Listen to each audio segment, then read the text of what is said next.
So many of us are shackled by the fear of death, letting it dictate our choices and prevent us from truly living. We sleepwalk through existence, numb to life's richness, crippled by our anxieties over that inevitable fate awaiting us all. But what if instead of recoiling from death's approach, we soared in its presence? The ancient Stoics show us how confronting mortality unlocks profound aliveness. Just by understanding these Stoic philosophies, the pain of the fear of death gets numbed away and gives growth and happiness their deserving place in your life. 1. Death fear sabotages bold risk-taking. True manhood demands courage, the fortitude to regularly walk through fears and willingly risk failure, rejection, and hardship in pursuit of worthy endeavors. Yet the man gripped by death fears remains a perpetual player in life's smallness, avoiding all hazards that could awaken his utmost grit and heroic capacity. He turns down bold career leaps, unwilling to jeopardize his safe stability. He never asks out the partner of his dreams, too paralyzed by rejection's sting. He quits during the gauntlet phases of pursuits before reaping their greatest tests and galvanizing triumphs. His days are dictated by comfort and preemptive surrender to any risk exceeding his fragile sense of control. But it's only in staring down the abysses of our greatest fears that we summon reservoirs of willpower, creativity, and determination, forging us into greater men. The audacious adventures, gutsy rebounds from cataclysmic failures, and clutch performances under extreme stakes initiate us into higher realms of potency and self-respect. Playing it safe atrophies while valiantly risking annihilation breeds godlike persistence. Fearing death cringes the man into a permanently defensive, conservative posture where he never experiences fierce initiation into the kind of daring that inflames purpose into his character. He stays sheltered, never tempering himself into the diamond-forged manhood, only unleashed through braving what he most dreads. 2. Death fear stunts aggressive ambition. While all men theoretically seek greatness, far fewer possess the relentless drive to manifest their visions into constructed realities, undeterred by adversity. Yet death fear short-circuits the ferocious ambition required to mount such unwavering assaults on lofty aspirations over the long offensive campaigns genius demands. The death-fearing man quits at the first sieges of resistance. When inevitable obstacles, failures, and criticism descend, he cuts losses and retreats before deeper perseverance sparks creative breakthroughs. When audacious projects demand doubling down on obsessive self-belief against all evidences of impossibility, his doubts surrender. When sacrifices of leisure and comforts are mandatory to quintuple down, his commitments crumble. For true ambition demands putting it all on the line, treating each grandiose aim as a life or death upheaval, where momentary sanity screams retreat, but the heroic man sees only opportunities for glory through doubling his efforts. He keeps attacking, harrying circumstance relentlessly until the universe bends towards his reality tunnel. But the man cowed by death entertains no such totalities of self-immolation for a cause.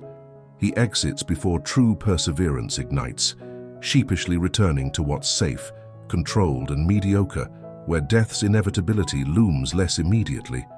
Only he who has steeled himself towards the absolute worst outcomes existence offers can wholly unleash ambition's utmost fury.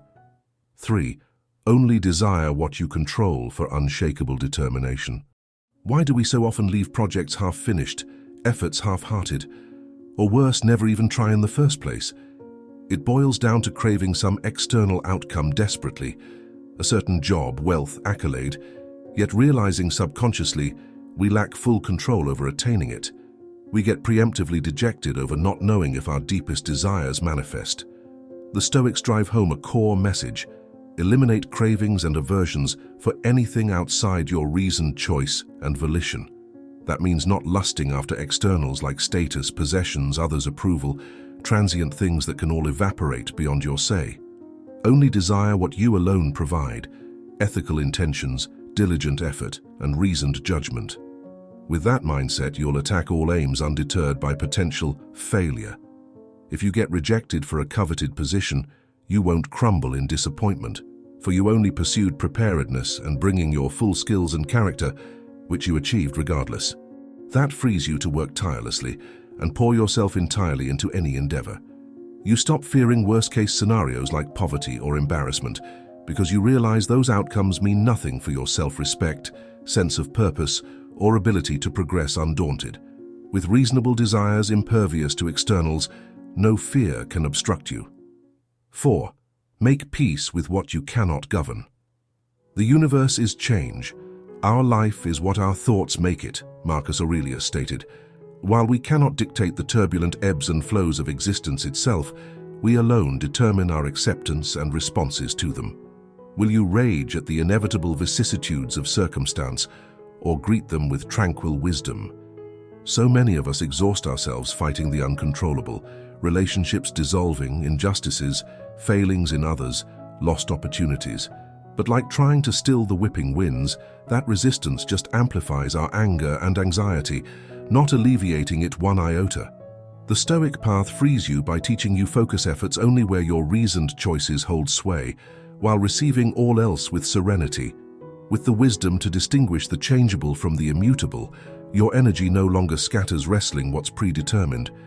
You'll respond to unfortunate events not with struggling, but pragmatic fortitude and redoubled commitment to what factors still lie within your control. Face an injustice at work? Instead of stewing in bitterness, you'll channel efforts into standing up for ethics more skillfully going forward. Tragedy befalls your family. You won't futilely lash out at circumstance, but devote yourself fully to what constructive actions and attitudes can mend and prevent future harms. This philosophical equanimity, amidst the unpredictable, becomes your potent source of resilience. 5. See death as a call to live purposefully. So much of our collective distress around death stems from a primal fear that we won't achieve enough to leave an enduring legacy before we perish, that our life force will fizzle out ingloriously. Centuries of human struggle culminating in an unremarkable individual whose passing doesn't tilt civilizational scales nor etch their name into history's eternal scrolls. But the Stoic has trained himself to derive intrinsic purpose and satisfaction, not from ego-driven pursuits of glory or excess, but embodying virtue and making positive impacts, even at micro levels. Far from nihilism, this perspective frees him to pour creative energies into consciously contributing value without craving the external rewards of money or fame. So in meeting his mortality's reality, he takes it not as an omen of pointlessness, but a dare to distill his truest purpose and most meaningful priorities. Liberated from trivial concerns, he homes in on excelling as an honorable professional in his chosen craft, nurturing his closest relationships with loved ones, and making wherever his sphere of influence ripples outwards more ethical and enriching, while he has fleeting breath to impact it. He recognizes leaving grand legacy projects behind is a privilege of the exceptionally talented and fortunate. But all can bake enduring positivity into our daily actions, interactions, and output that accumulates into an honorable permanent imprint on all whose lives we touched, however indirectly or modestly. While masses pursue empty ego validation, the Stoic finds profound consequence in simply walking the earth as an exemplar of reason, resilience, and integrity. With dread of death banished, he becomes unstoppable in dedication to constant self-improvement, positive impact, and sharing his hard-earned wisdoms with others. Even as his final hours grow near, he remains feverishly committed to leaving the world better through purposeful existence versus despairing over his ending. His gift to mortality is a lifetime maximizing his potential to brighten existence for all whose paths he crossed, however fleetingly. 6. See life's impermanence as inspiration, not cause for anxiety. To the man who fears death, its inevitability breeds anxiety. He looks at his swiftly passing years and feels a gnawing dread over oblivion's approach.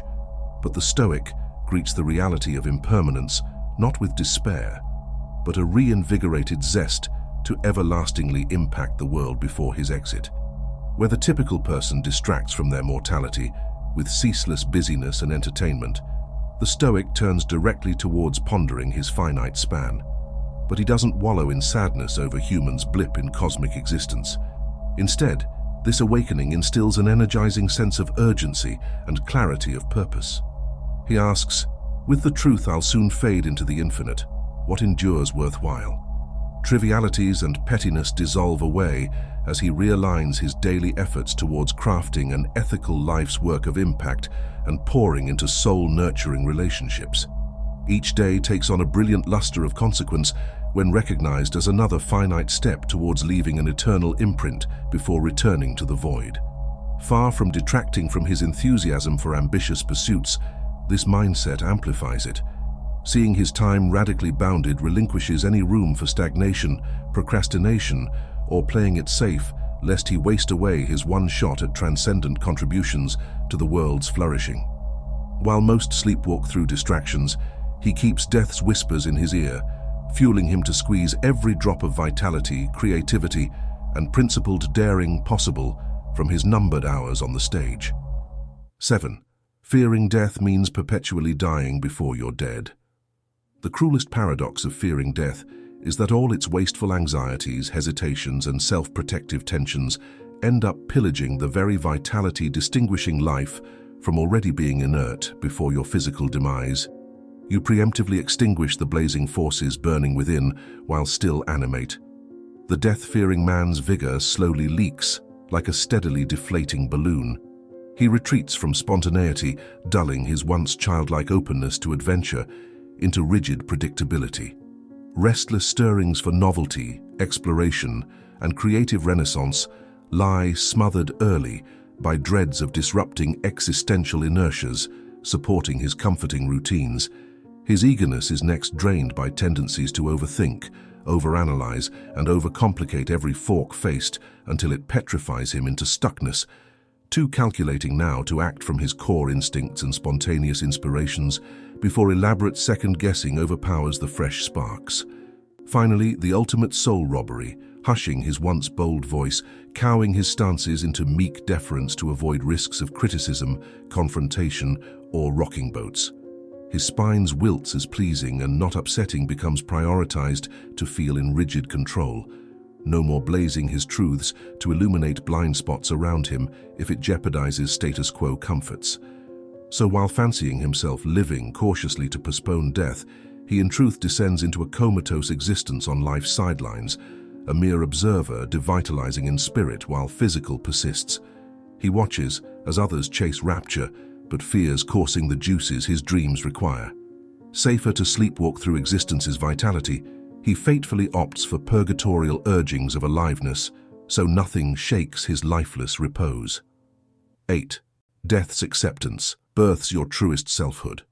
Counterintuitively, it's the man who leans into death's bracing inevitability, not fearing it, who finds life's animating essence igniting him into uncovering and actualizing his most heroic, fully embodied selfhood. For he realizes the timeless truth, that oblivion awaits whether he cringes from living fully or honors existence's dare heeded through unwavering authenticity. So he plunges without hedging bets, withholding naught as his uncompromising roar rips through the breezes. He finally risks feeling the rapturous highs and purging lows of being absolutely present, accepting death may greet him at any failure or success, yelling his truths, chasing his visions with single-minded insistence. No longer does he front-load life with pre-edited watering down of his bold moves, cauterizing burning passions before reckless authenticity offends someone enforcing deathly conformity's taxes. He shakes off mediocrity's shackles to bare-knuckle fight for his self-actualization, eschewing constant hedging, so he arrives at his finale, hollering not restrained whimpers, but barbaric, victorious yawps from having held nothing back. This confrontation frees him to heroically follow his deepest callings, despite inevitable pains, growing daily more congruent with his loftiest values, shedding ego's endless masks and contortions, stunting his quintessence. Meeting death's inevitability unwavering, he transcends empty cravings to live entirely aligned with his truest virtues, unleashing his blessing way unto this realm before harmoniously rejoining whence he came. The man who has mastered death fear steps fully into the world at last, sovereign, vividly resplendent, and immortalized through a life alight with unshackled purpose and service to his summons, undaunted by any temporary darknesses.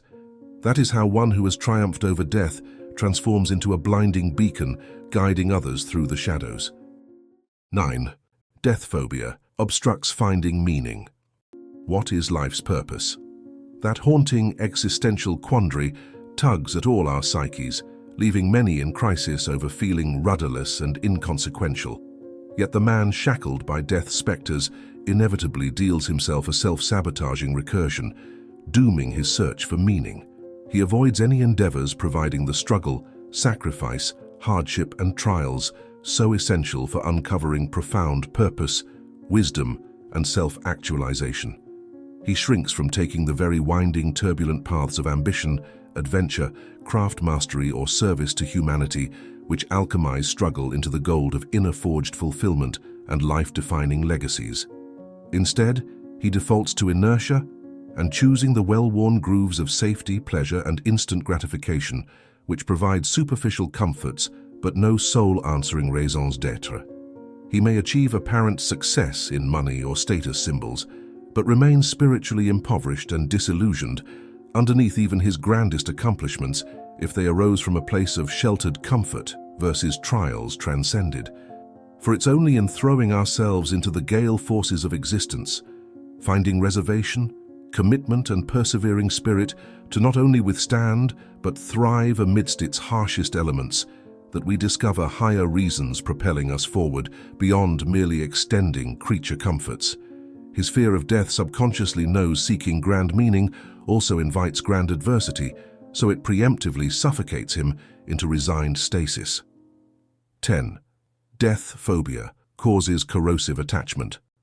Much Buddhist philosophy elucidates how craving and ego attachment towards impermanent things like relationships, possessions, or accomplishments inexorably breeds suffering and dissatisfaction. Yet the death-avoidant man remains stubbornly gripped by this very dysfunction. He spends immense life force obsessively clinging to and idolizing ephemerals. His bodily beauty, status, wealth, sense of identity, all the things entropy and oblivion will inevitably reclaim back to the void from which they came. His fear of that disintegration contorts him into anxious, controlling behaviors, reflexively grasping to preserve the inescapably impermanent at all costs. His relationships become chains choking emotional intimacy, spontaneity and growth, as he hovers possessively, petrified of any changes threatening their existing stasis, lest it catalyze dissolution and him losing that part of his identity. He pathologically resists all healthy needs for flux, reinvention or cycles of rebirth, strangling those closest to him on an ever-tightening leash of his terrors. His obsessions and compulsive pursuits around wealth, fitness or status rise from the same place, attachments intended to defend against his mortality. Yet they become cruel prisons of their own, damning him to Sisyphean mental servitudes of never-ending striving and never enough, draining life of its lightness and presence as he forever flees death's inescapable whispers. 11. Death fear blocks appreciation for life's preciousness. The transcendental beauty and inspiration of death is its power to jolt our awareness into recognizing the extraordinary blessing of simply existing. To not be dead, but to wake each morning and behold the profound magnificence of another day's miracle unfolding holds such sacred potentiality. Yet to the death-phobic man, this dimension evaporates behind his thick psychic fog of anxieties, trivialities, and grim fixations. He shows up to life begrudgingly, taking its richness for granted as his energy fritters away, doddering from one existential distraction to the next. He trudges unconscious to morning's breathtaking sunrises, birdsong's joyous revelries, or day's awe-inspiring grandeurs, both microscopic and cosmic. Submerged in defensive, scarcity-minded narratives of getting through his days, he loses sight of the stupendous fortune in having been birthed forth to witness and participate in this grand unfolding of the universe at all. His dread of eventual oblivion so consumes him, he inanely forfeits the preciousness and beauty of each translucent inhalation while his life's uplighting still flares. Rather than meeting every dawn like a dervish spinning in astonished gratitude for the fresh miracle of being, He trudges through half alive, half awake, and half attending to the splendors fleetingly presented him.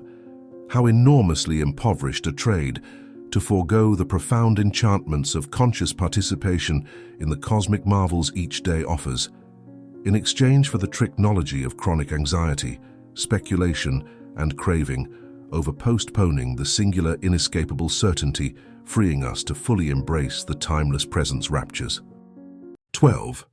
Death phobia sentences life to chronic scarcity. The man petrified of death lives each day from an impoverished mindset of intense scarcity. He approaches existence perpetually depleted and grasping for reprieve, anemic fuel reserves draining his vitality as he trudges on grimly in bare survival mode. Each day is a tragic zero-sum competition where investing energy, openness, or generosity feels unthinkable. Those limited reservoirs can't be wasted frivolously before exhaustion overtakes him. So he contracts inward, hoarding his force fields up lest anyone breach them and further deplete his already overdrawn emotional and spiritual accounts. This fear-calcified scarcity breeds a man constantly strategizing self-protectively, ever prospecting for ways to gain advantage, comfort, or emotional assurances. Life becomes a chronic hustle of grasping and rationing, of never pausing to drink in beauty or appreciate, but constantly scheming steps ahead while suppressing any inclinations towards spontaneity. The man unshackled from fear of death lives with an extraordinary vitality. He sees his impermanence not as tragic, but a source of urgency, inspiration, and profound motivation to pour himself fully into endeavors aligned with his values. He greets the unknowns around death's mysteries with humble wisdom and determined focus on controlling what he can in this life versus recklessly trying to engineer certainty. Most importantly, he treats death's constant whisper not as nihilistic determinism, but a call to purposeful, principled living, dedicated action to make his temporary window of existence an enduring qualitative imprint on all whose lives he rippled across, however seemingly insignificant. This is a man who seizes the privilege of the totality of being alive. If you have made it this far, comment down below with the word 100% to confirm that you have received the knowledge from this video. For more interesting topics, make sure you watch the recommended video that you see on the screen right now. Thanks for watching.